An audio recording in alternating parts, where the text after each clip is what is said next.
तो ठीक है गाइज। तो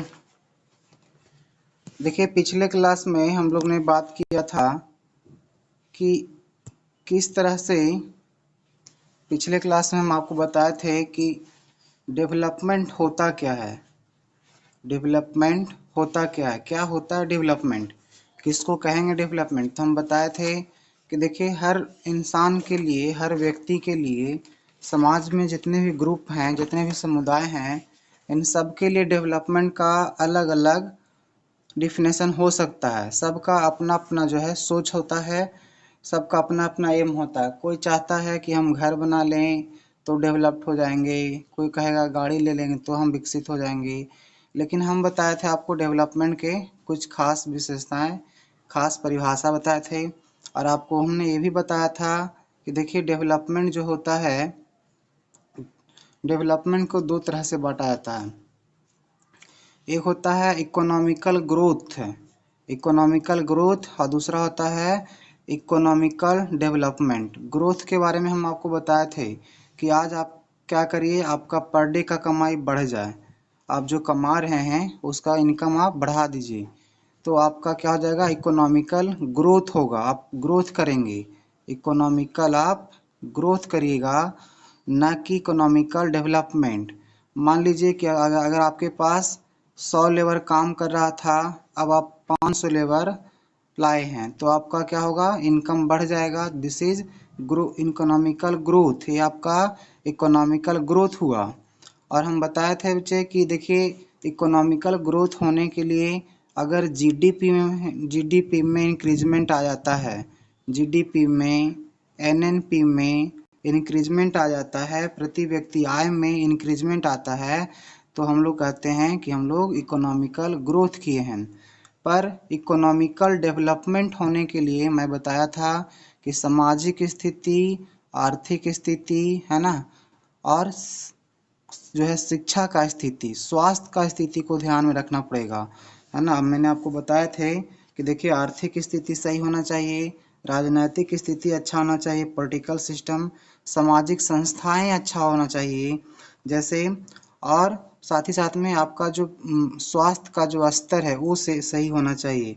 अगर आपके पास में, अगर आपके गांव में, आपके आसपास जहां भी आप निवास करते हैं, वहाँ पे स्वास्थ्य का सेवा जो है, स्वास्थ्य सेवाएं अच्छे नहीं हैं, स्वास्थ्य सेवाएं जो हैं अच्छे नहीं हैं, तो आप इकोनॉमिकल डेवलप नहीं करेंगे। उसी प्रकार से अगर कोई इंसान घर बना लिया, गाड़ी ले लिया, तो इसका मतलब ये नहीं हुआ कोई इकोनॉमिकल डेवलप्ड हो गया। अगर उनके घर में जो बच्चे पढ़ नहीं रहे हैं, है ना, हाई एजुकेशन प्राप्त नहीं कर रहे हैं, क्वालिटी ऑफ एजुकेशन प्राप्त नहीं कर रहे हैं, उनके यहाँ स्वास्थ्य सेवाएं अच्छी नहीं हैं, तो वो इकोनॉमिकल डेवलप्ड नहीं किया है। तो इकोनॉमिकल डेवलप्ड करना और इकोनॉमिकल ग्रोथ करना, दोनों बहुत अंतर होता है दोनों में। ग्रोथ तो आप कभी भी कर सकते हैं, डे पर डे कर सकते हैं, लेकिन इकोनॉमिकल डेवलपमेंट करने में समय लगता है। क्योंकि देखिए, अगर कोई इंसान घर बना लिया तो इकोनॉमिकल ग्रोथ किया है, नहीं कि डेवलपमेंट किया। डेवलप कब करेगा, उसके यहाँ का स्वास्थ्य सेवाएं अच्छे हो जाएं, लोग कम से कम बीमार पड़े, भोजन का स्तर अच्छा हो, मतलब पोषण का, कोई कुपोषण का शिकार ना हो, लोग पढ़े लिखे हों, है ना, उनका जो है स्टैंडर्ड ऑफ लिविंग चेंजिंग हो जाए। हम बताए थे कि इकोनॉमिकल डेवलपमेंट का मतलब आपका जो जीने का तरीका है, जो स्टैंडर्ड ऑफ लिविंग है, अगर वो चेंज हो जाता है तो आप कहोगे कि हम इकोनॉमिकल डेवलप्ड किए हैं। स्टूडेंट्स, आज हम लोग बात करेंगे कि how to measure economical development, कैसे हम मापेंगे, कैसे हम नापेंगे कि हमने इकोनॉमिकल ग्रोथ अथी डेवलपमेंट किए हैं, कैसे हम जान पाएंगे। तो उसके लिए मैंने कुछ जो है चीज़ों को बनाया है, आप उसको देखिए। पहला है एफ ई आई, दूसरा है PQLI, तीसरा है PPP, और चौथा है NET, फिर HDI और WHR। यही 5-6 चीज़ें, एक्चुअली 5 ही चीज़ होता है, इसको मैंने एक्स्ट्रा ऐड किया है। 5 चीज़ जो है, इसी के द्वारा नापा जाता है कि कोई देश जो है इकोनॉमिकल डेवलप्ड कर रहा है या नहीं कर रहा है। तो पहले हम बात करेंगे FEI का, मतलब फंडामेंटल इसेंशियल इंडेक्स का। फंडामेंटल इनिशियल्स इंडेक्स का मतलब क्या हुआ, इसके बारे में देखिए सुनिए।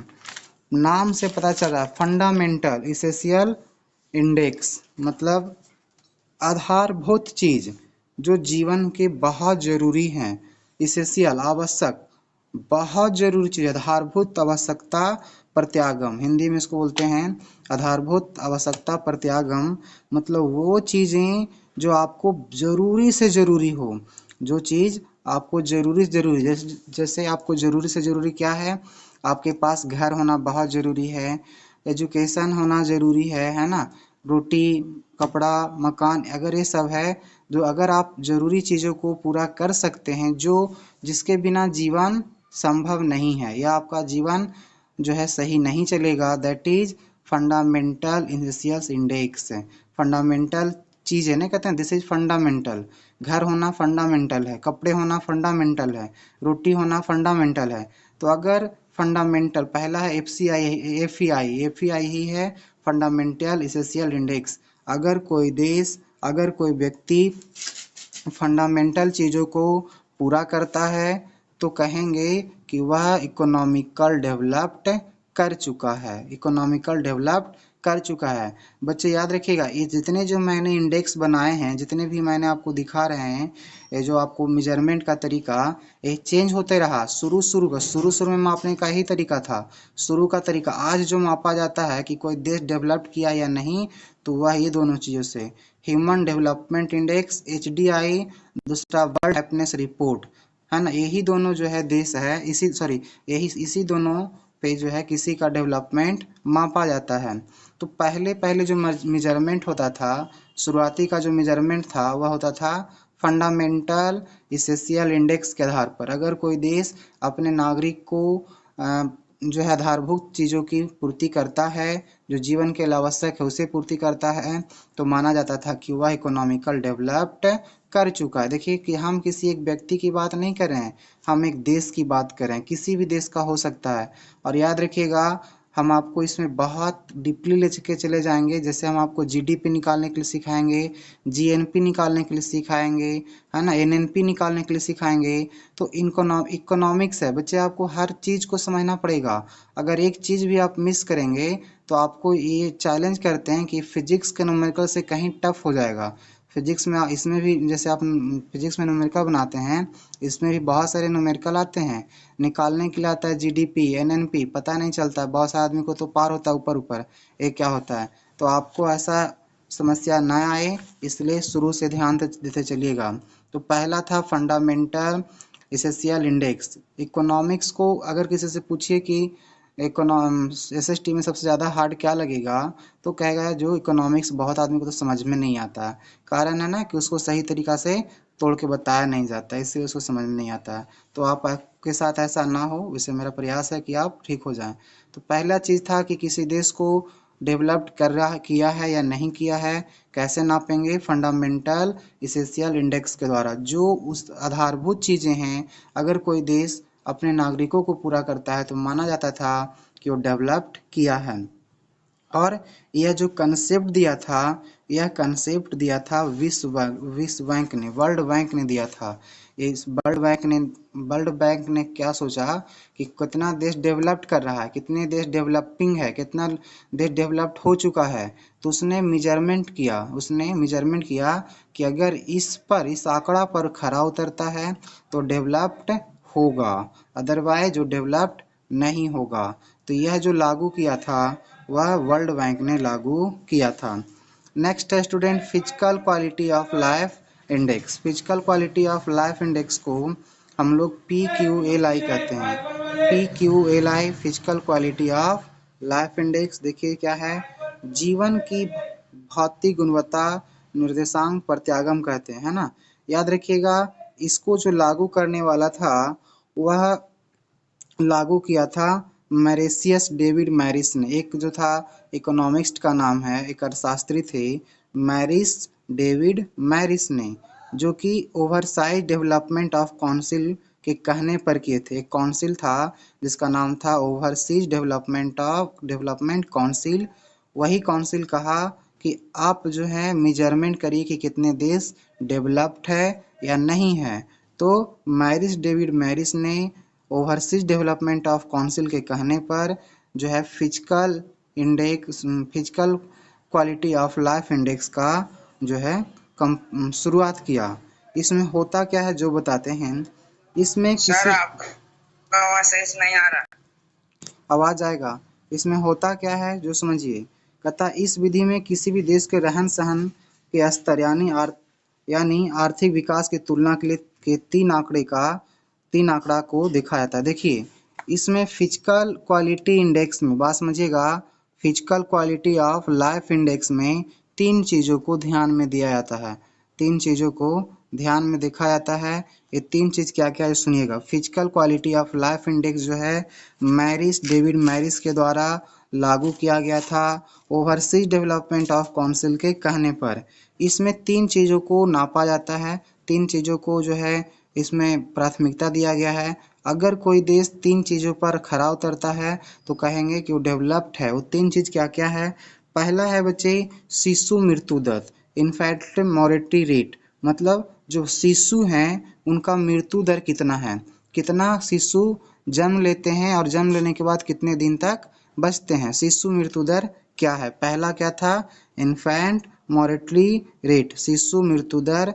दूसरा है बच्चे वह है एडल्ट्री लिटरेसी रेट, मतलब वयस्क साक्षरता दर। जो एडल्ट हैं, जो वयस्क हैं, जो युवा हैं, वो युवा लोग का एजुकेशन का रेट क्या है, वो कितने पढ़े लिखे हैं। और तीसरा है बच्चे लाइफ एक्सपेक्टेंसी रेट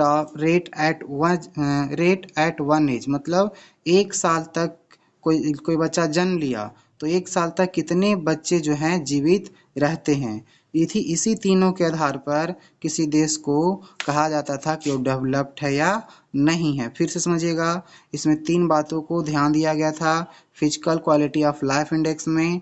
पहला था शिशु मृत्यु दर, शिशु मृत्यु दर था, बच्चे का जो मृत्यु दर कितना है। दूसरा था कि जो एडल्ट हैं, जो वयस्क हैं, उनका लिटरेसी रेट कितना है। और तीसरा था कि जो बच्चा है वो 0 से 1 साल तक का जो बचने का, जीवित रहने का दर क्या है। और इसी के आधार पर जो है किसी देश को क्या कहा जाता था कि इकोनॉमिकल डेवलप्ड किया है या नहीं किया है। याद रखिएगा ये तीनों जो इंडेक्स था, तीनों का एवरेज निकाला जाता था। जो तीन पैमाना मैंने बताया, तीनों का एवरेज निकाला जाता था, उसमें अंक हुआ करते थे। और वह जो अंक होता था 0 से लेकर के 100 तक। क्या रखेगा, physical quality of life index में 0 से 100 अंक मिलता था। देखिए यहाँ से टफ होने वाला है, 0 से लेकर के 100 अंक मिलता था। अब देखिए इसी अंक के आधार पर, नंबर के आधार पर पता चलता था कि कोई देश कितना जो है डेवलप्ड किया है। अगर अगर इसमें जो मैक्सिमम वैल्यू कितना होता था 100। अगर किसी को 100 मिला है, 100 मार्क्स मिला किसी देश को, तो इसका मतलब बहुत अच्छा है। अगर 0 के आसपास मिला है तो इसका स्थिति खराब है। मतलब 100 की ओर बढ़ना, 100 की ओर बढ़ना अच्छे स्थिति को दिखाएगा और 0 की ओर बढ़ना खराब स्थिति को बताता है। तो याद रखिएगा मैंने आपको दो इंडेक्स के बारे में बताए हैं। तीसरा है परचेजिंग पावर पैरिटी, इसको पीपीपी कहते हैं, बहुत इंपॉर्टेंट होता है। बहुत हमेशा अगर आप न्यूज़ वगैरह पढ़ते होंगे या सुनते होंगे तो जो कमर्शियल जो पेज आता है उस पेज पर हमेशा आते रहता है पीपीपी, परचेजिंग पावर पैरिटी, बहुत इंपॉर्टेंट है। इसको हिंदी में बोलते हैं क्रय शक्ति सिद्धांत, है ना, क्रय शक्ति सिद्धांत इसको कहा जाता है। सॉरी, क्रय शक्ति समता विधि जी, या ये सिद्धांत यही है। देखिए पीपीपी जो है, परचेजिंग पावर पैरिटी जो है, इसका शुरुआत किया गया था अंतर्राष्ट्रीय मुद्रा कोष के द्वारा 1993 में। 1993 ईस्वी में अंतर्राष्ट्रीय मुद्रा कोष के द्वारा इसका जो है प्रारंभ किया गया। लेकिन आज वर्ल्ड बैंक है इसी का यूज करता है। World bank purchasing power parity का यूज करता है और पता करता है कि किसी देश का रहन सहन का स्तर कितना है। और इसी से विभिन्न देशों के जो है विभिन्न देशों के परचेजिंग पावर पैरिटी के अनुसार से तुलना करता है, उसके रहन सहन के स्तर को तुलना किया जाता है। याद रखिएगा परचेजिंग पावर पैरिटी का आज यूज कौन कर रहा है, तो वर्ल्ड बैंक कर रहा है। वर्ल्ड बैंक जो है इसको यूज कर रहा है, इसका उपयोग कर रहा है परचेजिंग पावर पैरिटी का, है ना। लेकिन शुरुआत किसने किया था? तो शुरुआत हुआ था 1993 में, 1993 ईस्वी में जो किया गया था, किसके द्वारा? अंतर्राष्ट्रीय मुद्रा कोष के द्वारा किया गया था। देखिए और याद रखिएगा, आपको ये भी मालूम होगा कि जो भारत है, जो इंडिया है, वह इंडिया वर्ल्ड का तीसरा सबसे बड़ा इकोनॉमिक्स है ना, तीसरा सबसे बड़ा इकोनॉमिक्स है। तो आपको मालूम होगा कि जो भारत है वह अर्थव्यवस्था की दृष्टि से तीसरा सबसे बड़ी अर्थव्यवस्था है। भारत का अर्थव्यवस्था सबसे बड़ा अर्थव्यवस्था है, तीसरा सबसे बड़ा है। यह रैंकिंग भी इसी के आधार पर दिया गया, कौन देश का इकोनॉमी कितना बड़ा है, यह दिया जाता है परचेजिंग पावर पैरिटी से। और हम लोग को ये जो दिया गया 2012 में एक रिपोर्ट किया गया था, बात समझिएगा, 2012 में परचेजिंग पावर पैरिटी से एक रिपोर्ट बनाया गया और 2014 ईस्वी में कहा गया कि भारत जो है वर्ल्ड का बड़ी अर्थव्यवस्था है, तीसरा सबसे बड़ी अर्थव्यवस्था है। परचेजिंग पावर पैरिटी मतलब क्रय शक्ति समता विधि, लोग कितना परचेजिंग करते हैं, खरीदते हैं, इसके आधार पर। देखो बहुत इंपॉर्टेंट क्वेश्चन है, बहुत इंपॉर्टेंट है कि इंडिया जो है वर्ल्ड का तीसरा सबसे बड़ा इकोनॉमिक्स है, किस रिपोर्ट के आधार पर कहा गया था, रिपोर्ट कब हुआ जो है तैयार किया गया था? तो याद रखिएगा ये रिपोर्ट जो है आया था 2014 में, लेकिन सर्वे किया गया था 2012 में, मतलब 2 साल के बाद जो है पता चला, परचेजिंग पावर पैरिटी के हिसाब से, पीपीपी के हिसाब से। ओके, तीसरा है नेट इकोनॉमिकल वेलफेयर। देखिए बच्चे, नेट, इसको शॉर्ट में बोलते हैं नेट, एनईटी, नेट। इसका जो पहले जो नाम था वह नाम था म्यू, इसका पहले जो नाम था म्यू, म्यू था, इसका नाम पहले म्यू था। मेजर म्यू होता था measure of economical welfare, measure of economical welfare का नाम चेंज करके कर दिया गया नेट इकोनॉमिकल वेलफेयर, इसका पहले नाम था म्यू। तो देखो इसमें होता क्या है, एक्चुअली हम जो अभी यहाँ पे लिखेंगे आपको समझ में नहीं आएगा। एक्चुअली होता क्या है, हम लिख देते हैं, लेकिन आपको इस पर परेशान नहीं होना है क्योंकि हम इस पर डिस्कस करेंगे। न्यू बराबर जो होता है आपका, या नेट बराबर, न्यू नहीं लिखे नेट लिखते हैं, नेट यही जो लिखे यहाँ पे नेट, यह नेट बराबर एक फार्मूला होता है। कहोगे इकोनॉमिक्स में फार्मूला भी होता है, आज ही जाने हैं? तो हाँ होता है, बहुत फार्मूला होता है इसमें भी। आपको ना जब हम बताएंगे कि नेशनल इनकम कैसे निकाला जाता है तो लगेगा कि क्या बात है। देखो नेट बराबर फार्मूला होता है जीएनपी माइनस इसको कह सकते हो आप सीपीएस कह सकते हो ना, या एफसी कह सकते हैं, छोड़िए एफसी कहते हैं, याद रखिएगा एफसी कहते हैं। याद रखना कि नेट बराबर फार्मूला होता है GNP minus FC, factor cost. एक होता क्या है, इस पर हम अभी चर्चा नहीं करेंगे, हम नेट के बारे में पढ़ाएंगे, फिर उसके बाद जो है जीएनपी के बारे में पढ़ाएंगे, एनएनपी के बारे में पढ़ाएंगे, सारी चीज़ के बारे में पढ़ाएंगे। फिलहाल अभी फार्मूला याद रखिएगा, ऑब्जेक्टिव क्वेश्चन आ सकता है, net equal to GNP minus FC, है ना।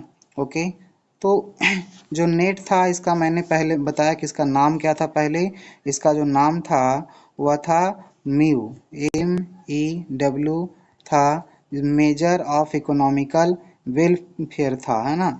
जो इसका जो नाम चेंज कर दिया गया सेमुल्सन के द्वारा। सेमुल्सन एक इकोनॉमिस्ट थे, अर्थशास्त्री थे। सेमुल्सन का मत है कि नेट लोगों के जीवन निर्वाह में सुधार का सही माप करता है। एक अर्थशास्त्री हैं जिनका नाम है क्या, सेमुल्सन कहते हैं कि इंसान कितना डेवलप्ड कर रहा है इसको मापने के लिए नेट ही बहुत पर्याप्त होगा, बहुत अच्छा होगा। और इस सिद्धांत को सबसे पहले जो अपनाया था, दो ठो व्यक्ति थे, डॉली और कॉब, 1989 में। तो फिलहाल आपको नेट समझ में उतना नहीं आएगा, लेकिन आप समझिए कुछ बातें को, नेट का फार्मूला याद रखिए। किसने इसको अपनाया, सेमुल्सन का मत है कि इसको यूज किया जा सकता है। सबसे पहले डॉली और कॉब ने अपनाया था 1989 में। देखो बच्चे, और लास्ट जो है हम बताने जा रहे हैं वो है ह्यूमन डेवलपमेंट इंडेक्स। ये बहुत इंपॉर्टेंट है। ह्यूमन डेवलपमेंट इंडेक्स जो है हिंदी में बोलते हैं मानव विकास सूचकांक।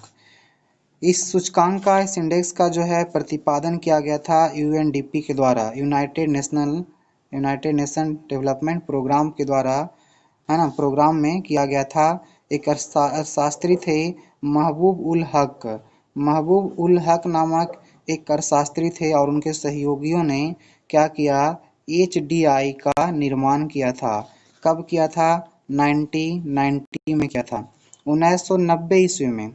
1990 में UNDP के प्रोग्राम में महबूब उल हक के द्वारा और उनके सहयोगियों के द्वारा HDI का फॉर्मेशन किया गया।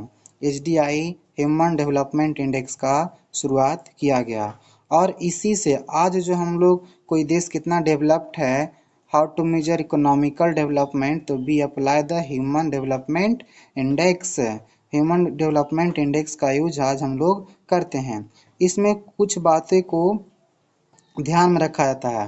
पहला जो बात है वह है हेल्थ कैसा है, हेल्थ को जो है ध्यान में रखा जाता है। दूसरी जो बात है वह एजुकेशन को, दूसरी बात एजुकेशन को ध्यान में रखा जाता है। और तीसरा जो बात है वह इनकम को ध्यान में रखा जाता है। ये तीन बातें हैं, हेल्थ, एजुकेशन और इनकम। इसी के आधार पर क्या होता है कि UNDP अपना रिपोर्ट बनाता है और वह बताता है कि कोई देश कितना डेवलप्ड है ना, कोई देश कितना डेवलप्ड है। और इसमें मैक्सिमम जो नंबर आते हैं 0.1, जीरो सॉरी जीरो जीरो नहीं जी 1.1.0 1.0 जो है यह मैक्सिमम मार्क्स होता है हमेशा। जैसे हम आपको बता दें कि कई बार सर्वे हुआ है और जैसे हम 2015 की सर्वे बताते हैं, 2015 का जो सर्वे हुआ HDI सर्वे, उस सर्वे में श्रीलंका को अब मालूम होगा, श्रीलंका को मिला था 0.757 अंक मिला था। चीन को 0.727 अंक मिला था। फिर भारत को मिला था 0.629। याद रखिएगा, भारत को 2015 के HDI रिपोर्ट में कब जो आया, 2015 का हम रिपोर्ट बता रहे हैं, अब इधर रिपोर्ट आया नहीं है याद। तो 2015 की रिपोर्ट के हिसाब से भारत को कितने नंबर मिले थे, 0.629 मिला था। और भी मैं देश को बताता हूँ, जैसे भूटान को मिला था 0.625, भूटान को 0.625 मिले थे। उसी प्रकार नेपाल को मिला था 0.548 अंक मिले थे। और पाकिस्तान की जरा जान लेते हैं उनका भी हाल क्या था। पाकिस्तान को अंक मिला था 0.538 अंक मिले थे।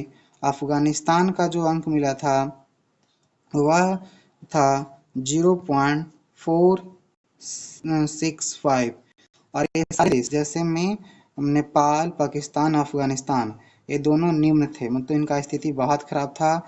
भारत का स्थिति मीडियम में था। श्रीलंका और चीन का स्थिति बहुत अच्छे थे। और बच्चे उसके बाद जो है मैं बताने जा रहा हूँ तो वो है वर्ल्ड हैप्पीनेस रिपोर्ट। देखिए, हमने आपको बताया था कि how to measure economical development, कैसे नापोगे, तो ऐसी 5 मेथड के द्वारा आप नाप सकते हैं। और छठा भी मेथड है वर्ल्ड हैप्पीनेस रिपोर्ट। ये होता क्या है, WHR। देखिए, खुशहाल होना इंसान, इसको बोलते हैं खुशहाली रिपोर्ट, विश्व खुशहाली रिपोर्ट, है ना। कई लोग परेशान होंगे, आप जान करके, नहीं जानते होंगे तो जान लीजिए। आपकी खुशी होने से, आप अगर खुश रहोगे तो इंसान के खुश रहने से देश का डेवलपमेंट होता है। ये कहो क्या आप बता रहे हो, फालतू चीज़ बोल रहे हो, ये सब थोड़ी होता है। हम खुश रहेंगे तो देश का डेवलपमेंट कैसे होगा, तो आप श्योर मानिए होता है। क्यों ऐसे, अगर आप खुश रहोगे इसका मतलब क्या है कि आपका मेंटलिटी, फिजिकलिटी आप बिल्कुल सही हैं, मतलब आप वर्क करने के लिए तैयार हैं, आप वर्क अच्छे से कर सकते हैं। अब जरा सोचो, वर्क करोगे तो इकोनॉमिक आएगा, पैसे मिलेंगे। जब आपको पैसे आएंगे तो आप अपने परिवार को अच्छे तरीक़ा से देख पाओगे। जब अपने परिवार को आप अच्छे तरीक़ा से देख पाओगे तो आपके परिवार खुश होंगे। इसका मतलब एजुकेशन भी उसे बच्चा को आपके परिवार में बच्चे को मिलेंगे। हेल्थ अच्छा होगा और आपके यहाँ जो कुपोषण का शिकार नहीं होगा, आपके पास घर होंगे, सब कुछ होगा। इसलिए खुश होना बहुत ज़रूरी है। इसलिए यूएनडीपी का एक ब्रांच है, याद रखिएगा, यूएनडीपी का ही एक ब्रांच है जिसका नाम है सस्टेनेबल डेवलपमेंट सॉल्यूशन नेटवर्क, है ना। उसने एक सोचा कि हम क्यों ना एक खुशहाली रिपोर्ट बनाएं, वर्ल्ड हैप्पीनेस रिपोर्ट बनाएं। और यह शुरुआत किया गया 2012 ईस्वी से, याद रखिएगा।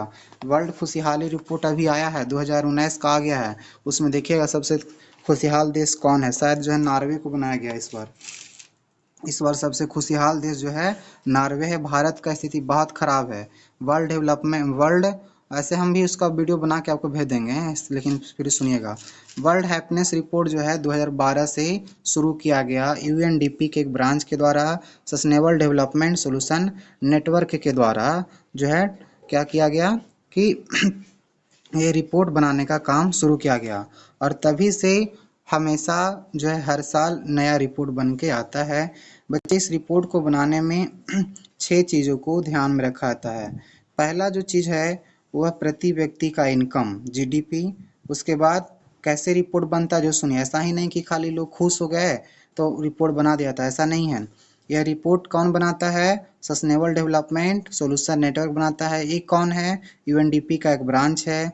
ये जो है कब से बनना शुरू हुआ? 2012 से बनना शुरू हुआ है ना। और जिसका उद्देश्य क्या है, ये क्यों बनाता है, व्हाट इज द एम क्या है? तो लोगों को, राष्ट्र को लोक नीति का पथ प्रदर्शन करना, सही रास्ता पे ले जाना, इकोनॉमिकल ग्रोथ कराना इसका एम होता है। और यह रिपोर्ट बनाने के लिए 6 चीज़ों को ध्यान में रखा जाता है। पहला है बच्चे, सॉरी, पहला जो है वह ध्यान में रखा जाता है प्रति व्यक्ति इनकम। पर प्रति व्यक्ति इनकम क्या है, प्रति व्यक्ति आय क्या है, और जीडीपी आप टेंशन मत लो, हम समझेंगे। जीडीपी को ध्यान में रखा जाता है। दूसरा है सोशल हेल्प, आप समाज को कितना सहयोग करते हैं, आप समाज को कितना सहयोग करते हैं, है ना। हम लोग सोचते हैं ना कि समाज को सहयोग करने से क्या होगा, तो होता है हमारा देश इम्प्रूव करता है, हमारा देश आगे बढ़ता है। तो सामाजिक सहयोग दूसरा फैक्टर होता है बच्चे। तीसरा फैक्टर है वह है स्वास्थ्य जीवन प्रत्याशा, मतलब स्वास्थ्य, आप कितने लोग स्वस्थ हैं, कितने अच्छे से लोग यहाँ स्वस्थ हैं, कितने लोग बीमार की स्थिति में हैं,